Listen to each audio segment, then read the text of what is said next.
இப்போ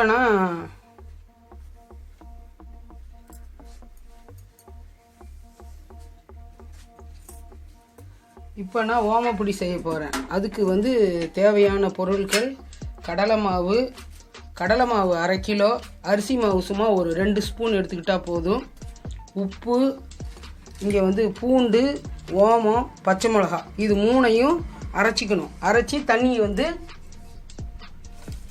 இது மாதிரி மிக்சியில் போட்டு நைஸாக அந்த ஓமம், பூண்டு, பச்சை மிளகா 3ஐயும் அரைச்சி இது மாதிரி தண்ணியை வடிகட்டி இதை எடுத்துக்கணும். இப்போ இந்த மாவை வந்து அரிசி மாவையும் இந்த கடல மாவையும் அரிசி மாவையும் உப்பு போட்டு சலிச்சு இந்த தண்ணியை ஊற்றி பிசைஞ்சிக்கலாம். இங்கே வந்து வாணலில் எண்ணெய் வச்சுருக்கிறேன். எண்ணெய் காயறதுக்குள்ளார இந்த மாவை பிசைஞ்சிடலாம்.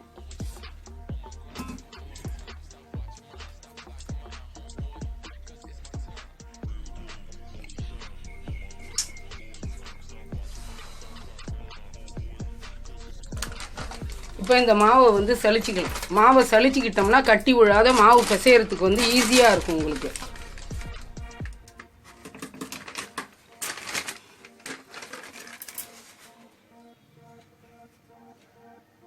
உப்பும் தேவையான அளவு போட்டுக்கலாம் இதுலேயே.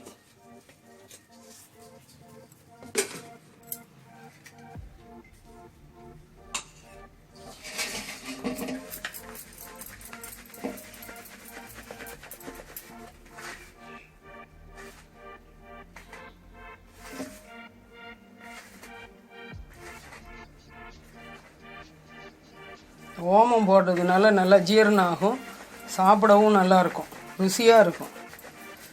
பல்லு இல்லாதவங்க கூட இதை சாப்பிட்டுடலாம். அவ்வளோ மெதுவாக இருக்கும், கரகரப்பாகவும் இருக்கும், அதே நேரம் வாயில் போட்டோன்னு அப்படியே கரையும். அரிசி மாவு சும்மா 2 ஸ்பூன் போட்டிங்கன்னா போதும், நிறையா போட வேண்டாம். கடலை மாவு கூட நீங்கள் வாங்குறப்ப நல்ல மாவாக இந்த சங்கற்கடலை மாவுலாம் வாங்கினீங்கன்னா இந்த பலகாரத்துக்கெலாம் வந்து நல்லாயிருக்கும். வேறு சாதா மாவுலாம் வாங்கினா ஒரு காரல் வாடை வருது, அது நல்லா இல்லை. இல்லையா நீங்கள் மிஷினில் கூட கடலை மாவு வாங்கி அதை அரைச்சி காய வச்சு நல்லா அரைச்சிக்கிட்டு வந்துட்டிங்கன்னா கூட நல்லாயிருக்கும். மாவு இன்னும் நல்லாயிருக்கும், அது டேஸ்ட்டு.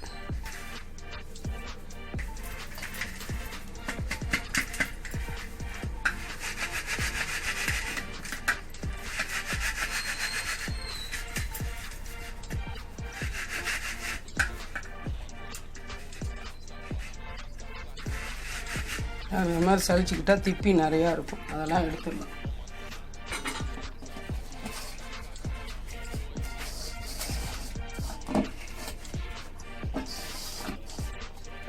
உப்பு போட்டதுனால உப்பு சரியாக இருக்கான்னு வாயில் போட்டு பார்த்துக்கோங்க. மாவையே கொஞ்சம் பத்தலை, நான் மாவு இது உப்பு போட்டுக்கிறேன். கொஞ்சம் மாவை கொஞ்சோண்டு வாயில் போட்டு பார்த்தீங்கன்னாலே தெரியும். இப்போ இந்த அரைச்சி வச்சு அந்த ஓமம், பச்சை மிளகா, பூண்டு அரைச்சி இது வடிகட்டின அந்த தண்ணியை ஊற்றி பிசைஞ்சிக்கிறேன்.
இது மாதிரி ஒரு ஸ்பூன் வச்சு இதெல்லாம் ஓரமெல்லாம் சரி பண்ணிக்கணும். மாவு ஓரத்தில் நிற்கும், அதெல்லாம் வந்து சரி பண்ணிக்கணும்.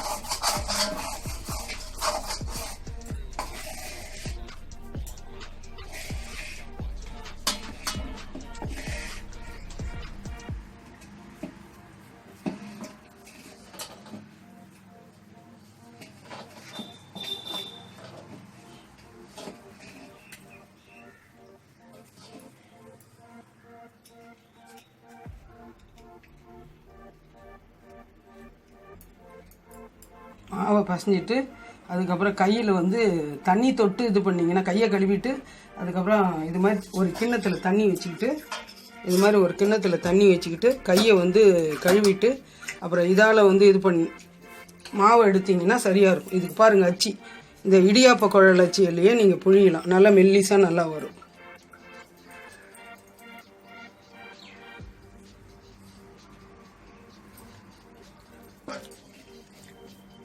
போடுறதுக்கு முன்னாடி உப்பு காரம் சரியாக இருக்கான்னு பார்த்துக்கிட்டு தண்ணியை தொட்டு இது பண்ணிங்கன்னா இது மாதிரி நல்லா விழும்.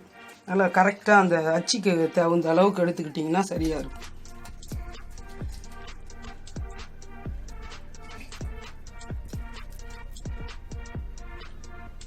அவ்வளோதான்.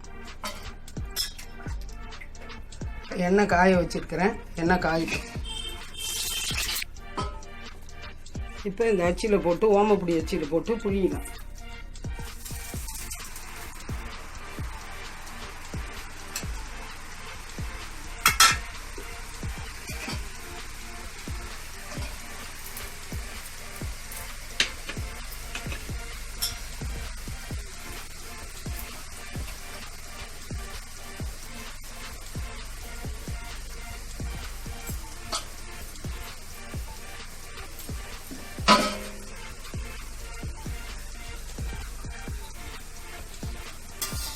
ஒரு பக்கம் வெந்துடுச்சு, திருப்பி போடலாம். ஒரு 2 நிமிஷத்துலேயே வெந்துடும், பக்கத்துலேயே இருந்து சுடணும்.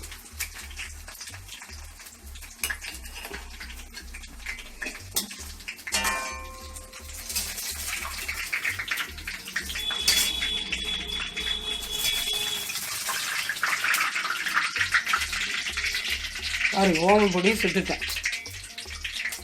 சாயங்காலத்தில் காஃபியோடு சாப்பிட்றதுக்கு நல்லாயிருக்கும். பல்லு இல்லாதவங்க கூட இதை வந்து சாப்பிடலாம், மெதுவாக நல்லாயிருக்கும். மொறுமொறுப்பாகவும் இருக்கும், அதே சமயத்தில் நல்லாயிருக்கும். அந்த ஓம வாசனையோடு இது வந்து ரொம்ப நல்லாயிருக்கும். டேஸ்ட். ஓமப்பொடி ரெடி.